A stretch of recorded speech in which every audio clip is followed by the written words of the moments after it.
God, for the lives of these students, each known and loved before they were born.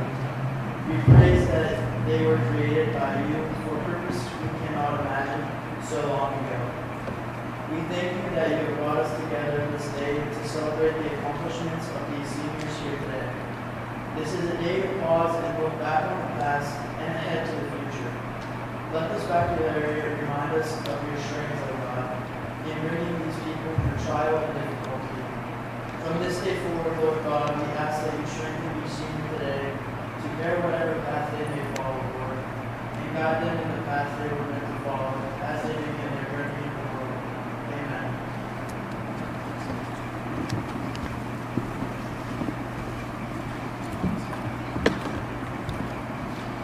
Psalm 16, 7 through 11. I bless the Lord who gives me counsel, and in the night my heart instructs me.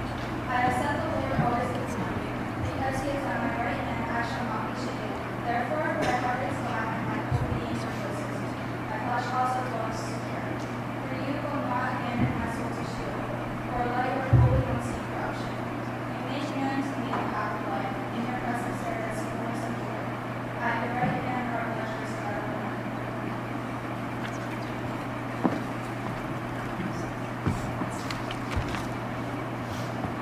First Corinthians 1:4-9.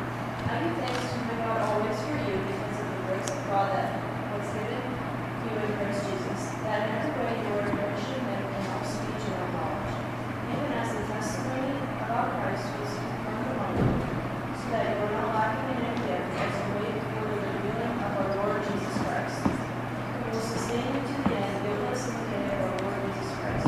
God is faithful, by whom you were called into the fellowship of the Son, Jesus Christ our Lord.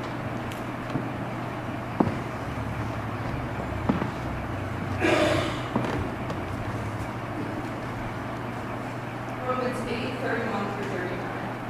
What then shall we say to these things? If God is for us, who can be against us?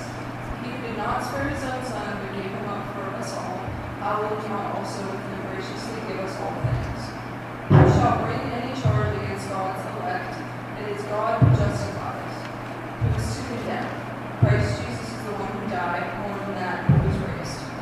Who is at the right hand of God, who indeed is interceding for us. Who shall separate us from the love of Christ? Shall tribulation or distress, or persecution, or famine, or nakedness, or danger, or sword? As it is written, for your sake we are being killed all the day long, we are regarded as sheep to be slaughtered. No, in all these things we are more than conquerors through him who loved us. For I am sure that neither death, nor life, nor angels, nor rulers, nor things present, nor things to come, nor powers, nor might, nor depth, nor anything else in all creation will be able to separate us from the love of God in Christ Jesus our Lord.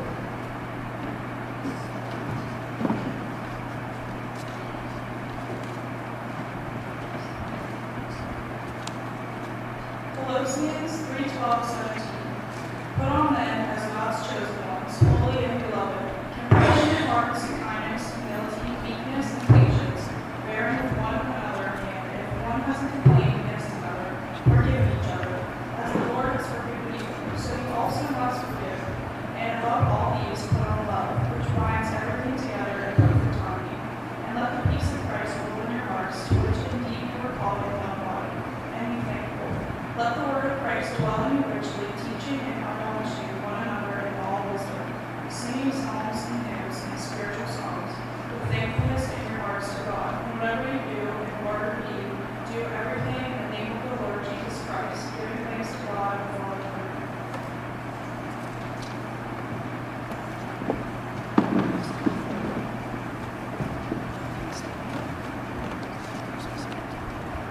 Let us pray. Lord God, thank you for this special day. You let us have to celebrate our achievements and our goals. Lord, in your mercy, amen. Hear our prayer. Lord, hear our prayer.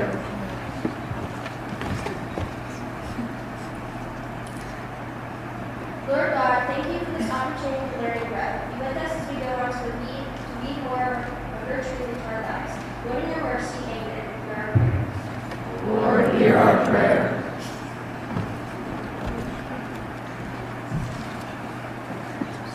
Lord God, thank you for the beautiful world you have created. How beautiful us as we go and discover our places Hear our prayer. Lord, hear our prayer.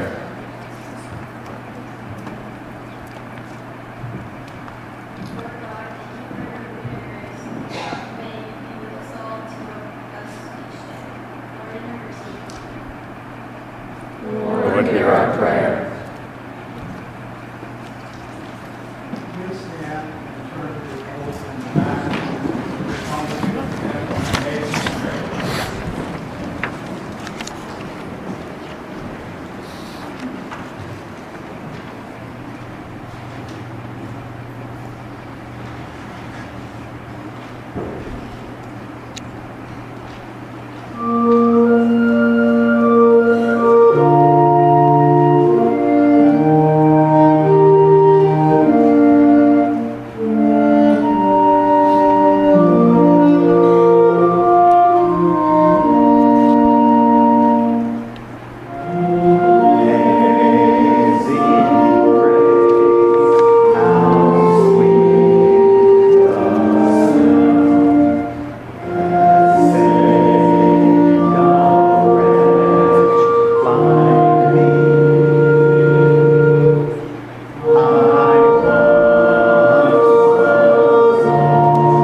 Well, Mr. Seifert, would it be okay if I came down here because I'm talking to y'all, right? Hi, Maddie. How are you? I'm well, thank you. Before we get started, there's just a couple of questions that I have. You ushers who took up the offering, now they told you not to make change, right? Okay, good, because I would hate to see money going this way. Also, what's your name? Madison. As I'm looking at the way y'all are seated, and this, because I've got a daughter, I like it. The fact that the young ladies are here and the young men are back there, always behind the girls. Is that the way they teach you at Weir High School?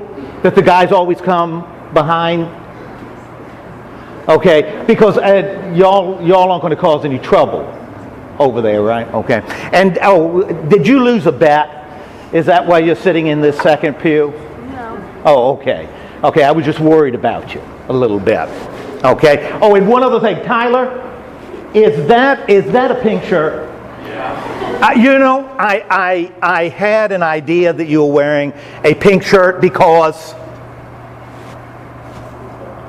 I'm wearing a pink shirt too.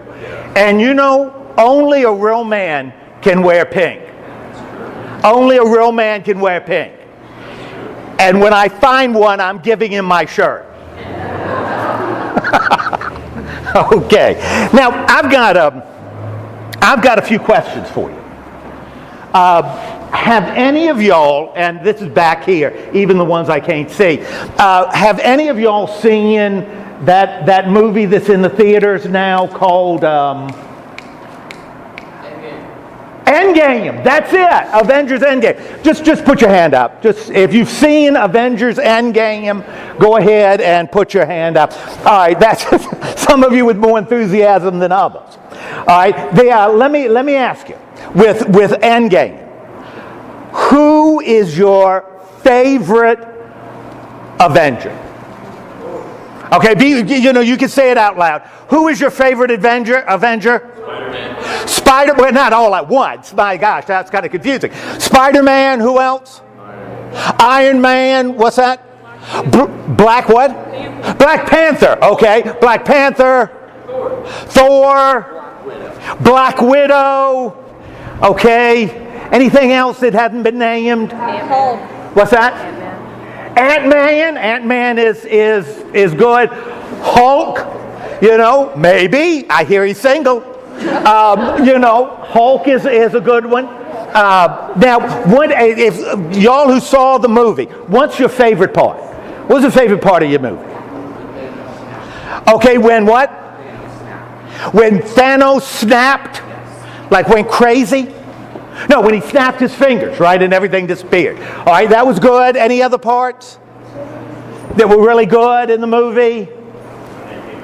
When they came back, okay, that was all really good.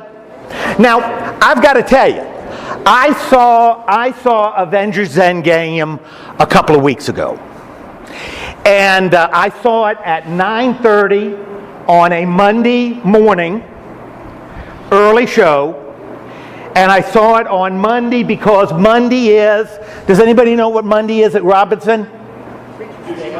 No, that preach. Boy, that'd be sweet. Monday is Senior Citizen Monday. Senior Citizen Monday. And it means, and this applies to some of y'all here, and if you don't think it applies to you, it probably does. You get to save a quarter on the price of a ticket. And I'll tell you, when you're a senior citizen, quarters are important. Okay? Now, I am not a huge fan of superhero movies. And in fact, when I was growing up, I was kind of a DC guy, Batman, Green Lantern, that kind of stuff. But I really liked this movie. And one of the things I liked most about the movie was all the different emotions that it had you feeling as you were going through the movie, right? I mean, a lot of the movie was pretty funny, right? There were a lot of jokes, particularly with Thor. I mean, he was pretty funny. And so there was a lot of laughing, right? Of course, there were also parts that were sad. And what were some of the sad things that happened in the movie? Iron Man died. Well, thank you for spoiling it. You know, would y'all do me a favor? Would you boo right here? And would a guy in a pink shirt just hit him across the chest? Okay.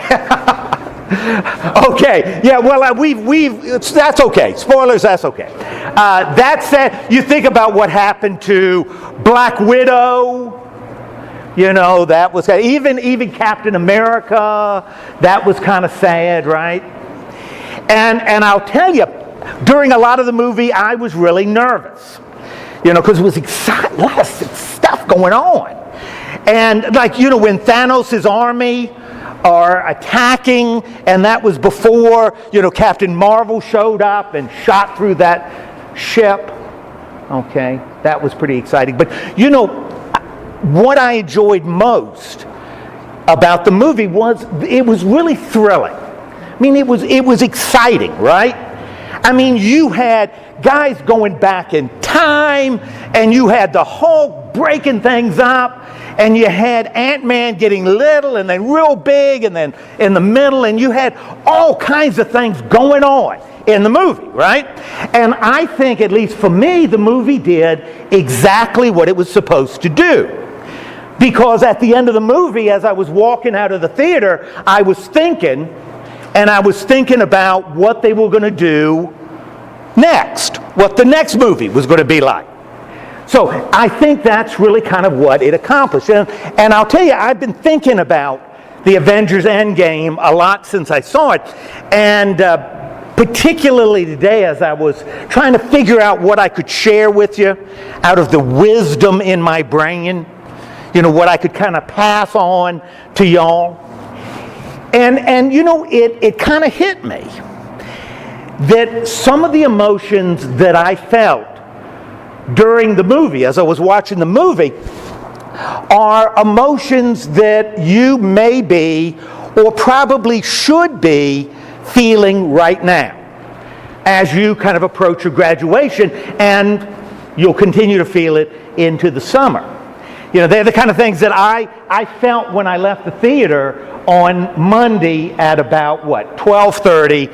You know, I remember I saved a quarter by going Monday morning. Okay. And I'll tell you, these emotions that you're going to feel, how you handle them is going to be really, really important in how you end up living your life. Okay? For example, I can imagine that some of you right now are feeling a little bit sad, right? You're not feeling sad at all, but then you get to sit with a bunch of girls up here. You know, these guys are feeling sad because all they can do is look at the back of your head. Some of you, though, are feeling sad, right? A little bit sad, or at least numb. Back when I graduated from high school, and just out of curiosity, what year do you think I graduated from high school? 1995? Oh man, you are fine. I've never seen a guy so wise and astute as you.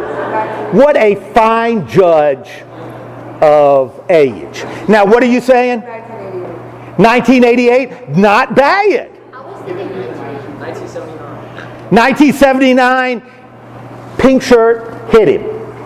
No, actually, I graduated in 1975. 1975. That was a long time ago. And I remember we graduated on Friday night. And I remember when I woke up on Saturday morning, and I did wake up on Saturday morning, I was feeling really kind of weird. But not in the kind of weird you might think. You see, all of a sudden, it hit me when I woke up that I didn't know what to do. For the first time in 12 years, and we didn't have kindergarten back when I was growing up. For the first time in 12 years, I didn't know what to do. I had no idea how to feel. And that felt weird. And you know, that's the sort of thing you're going to be experiencing in a few weeks. You really are. I mean, when you finish your graduation ceremony, all of a sudden, you're leaving behind a lot of stuff that gave you security and peace for a long time. You know, your world is changing forever. And that's just the way it is. Now, I tell people this all the time, you know, that it is hard to say goodbye. It really is. And in a sense, that's what you're doing. You're saying goodbye to some of the things that you kind of treasured for a long time in your life. And that is hard to do. So if you're feeling sad about it, or at the very least numb, that's okay. You know, that's okay. Because when you feel the sadness start to bubble up inside of you, I want you to remember a few things. I want you to remember that you are always going to have people around you from your past who just love you to pieces. And it doesn't matter what you do or where you go, they are going to be a Skype or a FaceTime away. You may be physically separated from them, but you're not leaving anybody behind. But I tell you something else. You are going to be making all kinds of new friends. You're going to be meeting all kinds of new people. And I want you to remember that. And for example, and I want you just to think about it. You probably haven't met the person who's going to be the father or mother of your children. You probably haven't met the person who's going to be the father or mother of your children. And I'll tell you, when you're feeling sad, I want you to remember that you are just plain not alone. Okay? And that's the first thing I want you to remember when that emotion of sadness comes up. And I'll tell you, right along with feeling sad, I think probably all of y'all are feeling a little bit nervous about the future. Like I said a little while ago, for 12, 13 years, you knew exactly what you were doing in the fall, right? What were you going to be doing every single September? You were going to be going to school, right? And you knew the school you were going to, most of you, right? You knew the teachers you were going to have. You knew the friends that were going to be sitting around you. You already knew that, right? There were no surprises. But now, you're moving into a future, right? And whether or not you go to college, you don't know what's up ahead. Now, of y'all who are going to college, when you get to college, and folks here who have graduated know what I'm talking about, I'm going to give you some truths about college. And this is a lot different. And Ms. Smith, if I'm wrong, please correct me, because things may have changed in education since I was teaching. You know, so tell me if I'm wrong here. When you go to college, no professor is going to care if you go to class. They just don't care. They're not going to be taking rolls and turning them into an office. They don't care. And no professor is going to care that you turn in your assignment. They're not going to be up there every day. You know, you got assignment due Friday. Remember, we got a test next Thursday. They're not going to do that. Because they don't care if you pass or fail. In fact, when you're in big lecture halls, man, they don't even know your name. They don't care about you. And you know why they don't care about you? Because when you get to college, it's now your responsibility to care. It's not their job. They're not your parents. It is your responsibility to care. And that should make you nervous. Because you are now on your own, right? And I'll tell you, that's the way it is with college. It's going to be the same if you get a job, or if you go learn a trade, or you join the military. I'll tell you, if that doesn't send a chill up your spine, I don't know what will. But I'll tell you when it does, when you start to feel nervous, you know, a little antsy, There's something I want you to recognize. Remember, I told you something to remember. You're not alone. This is something I want you to recognize. I want you to recognize that you have more strength right now than you think you have. God has given you more strength right now than you believe that you have. And you can do it. It doesn't matter what you're about to do, you can do it. And I want you to look out there. Y'all have to turn around. I want you to look out there. You have a ready-made cheerleading group that want nothing more than for each of you to succeed. But maybe even more important than that, I believe in God, and I believe God doesn't make junk. Therefore, God has created you to be everything you're capable of being. You can do it. And that's something I want you to recognize when you start getting nervous as you move into the future. Another feeling that you might be experiencing now. Now, remember, I said the Avengers, I'm talking about Avengers. We talked about sadness. We talked about being nervous. What was the last? Do you remember the last thing that I talked about feeling in that Avenger movie? Excited, right? It was an exciting movie. And I'll tell you, I want to leave on a high note. The third thing I hope you're feeling, and if you're not, I want you to really work on it. Y'all should be feeling excited. Are y'all excited? Yeah. Well, let me see it. Let me look like you're excited.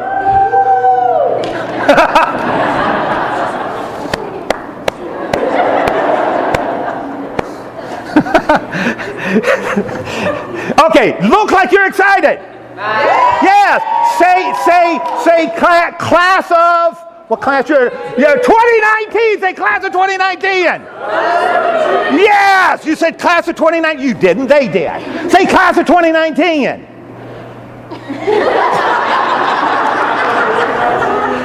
Would y'all do me a favor? Would y'all say class of 2019? Class of, that's how you do it. I'm telling you, you should be excited. Because you are looking at all kinds of possibilities and all kinds of opportunities. Man, you are looking at different timelines you can follow. And that's exciting. And remember, I told you the father of your child or the mother of your child you haven't met yet. And that's exciting. All of that's exciting. And in my opinion, this is the best thing to do when you're feeling excited. I want you to push it down. No, I don't want you to do that. I want you to claim it. What a wonderful gift you've got. Claim the excitement you're feeling. Right? Claim it. And enjoy it. Because I'll tell you with the excitement, it's not going to last. Back when I was a 29-year-old minister in Fairview, Montana, I was dating a young lady, 22 years old.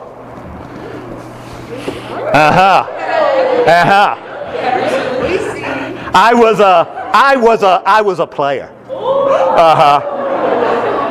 I wore a pink shirt back then. Didn't look as good as Tyler, but pretty good. I was dating a 22-year-old who was graduating with a degree in theater arts. Now, any of y'all going to get a degree in theater arts? You know what people who get degrees in theater arts do? They often end up working at Long John Silver. Because that's a hard road to hoe. But she was getting a degree from Morehead State in theater arts. And when I was living in Fairview, Montana, you had to drive, now get this, we had to drive 45 miles to go to a movie theater. 45 miles. It was right on the Montana-North Dakota border. So we were driving to Williston, North Dakota to see a movie. And I asked Carrie, her name was Carrie Nath. If you know her, don't tell her I shared this story. I asked her, I said, Carrie, now that you're graduating, what do you think you're going to do? What are you planning on doing? And she said, Ed, that's a great question. I think I may move to Los Angeles. TV. Or I may go to New York. Or I may come back home to eastern Montana and open a theater. Or I may get my master's degree. Or I may go to seminary. Or I may join the Navy. Now that's what she said in the car. I was driving my little Datsun to Williston, North Dakota. And then she said, Ed, what are you going to do? What are you going to do? And I swear this was the first thing that came to my mind. I said to her, Carrie, I think I'm going to buy a microwave.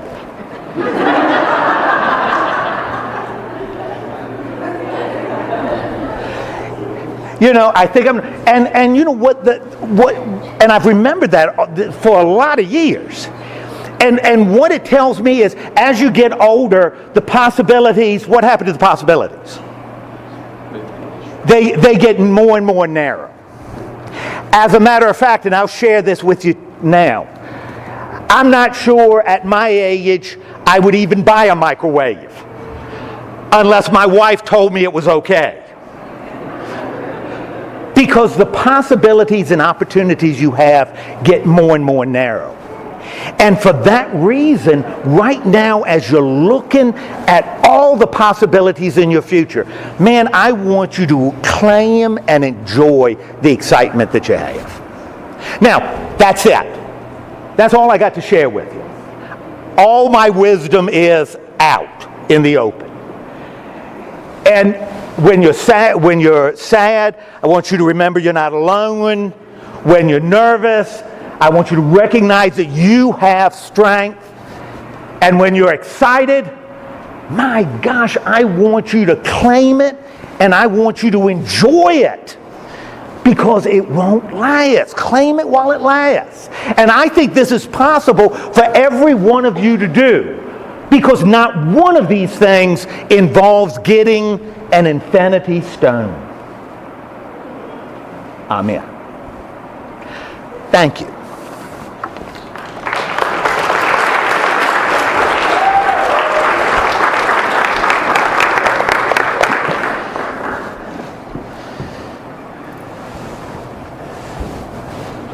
Please rise and receive benediction.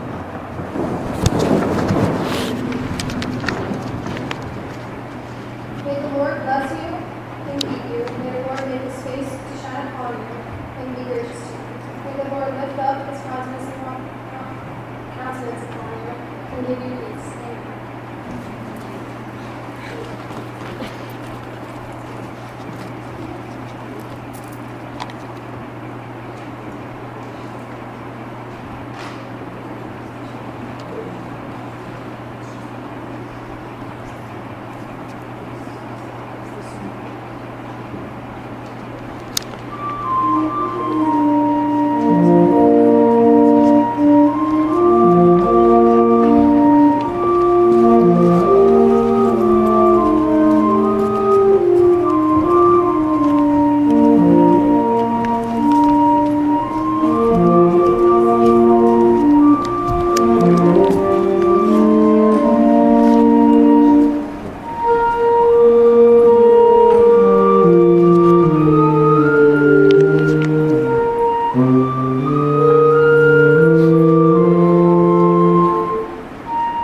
Amen.